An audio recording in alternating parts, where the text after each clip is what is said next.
বন্ধুরা, শুভ বিবাহ ধারাবাহিকের আজকের এপিসোডে দেখানো হয়েছে তেজ ঠাম্মিকে বলে, ঠাম্মি, আমি অগ্নি সাক্ষী রেখে সুধাকে বিয়ে করেছি, তাই সারা জীবন সুধার প্রতি আমি দায়িত্ব কর্তব্য পালন করে যাব। ঠাম্মি বলেন, তুমি পারবে দাদু ভাই? সুধার ডিভোর্সে জেনেও তুমি পারবে ওর সাথে সংসার করতে? তেজ বলে, কেন পারবো না ঠাম্মি, সুধার ডিভোর্সে জেনেই তো আমি ওকে বিয়ে করেছি। আর তাছাড়া আমি সুধাকে কথা দিয়েছি আমি সারা জীবন ওর পাশে থাকবো, আর আমি সেই কথা রাখবো ঠাম্মি।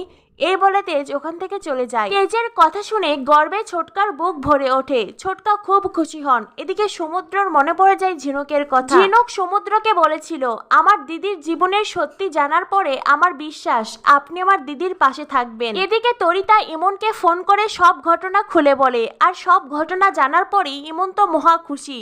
সুধা বসু মল্লিক পরিবার থেকে বেরিয়ে গেছে, এবার ইমন এই পরিবারে আসবে, এমনটাই আশা তার। এদিকে তেজ নিচে আসতেই মিথ্যেবাদী তরিতা বলে, দিদিভাই এই বাড়ি থেকে সারা জীবনের জন্য চলে গেছে, এই বাড়ি তার কখনোই ফিরবে না। তখনই তেজে সুধা সুধা বলে বাহিরে বেরিয়ে পড়ে। বাগানে সুধাকে বারবার খুঁজতে থাকে তেজ। আজ তেজের নিজেকে বড্ড অসহায় মনে হচ্ছে।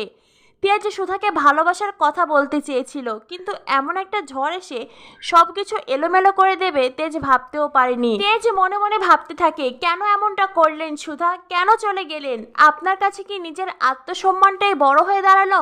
আমার কথার কি কোনোই দাম নেই?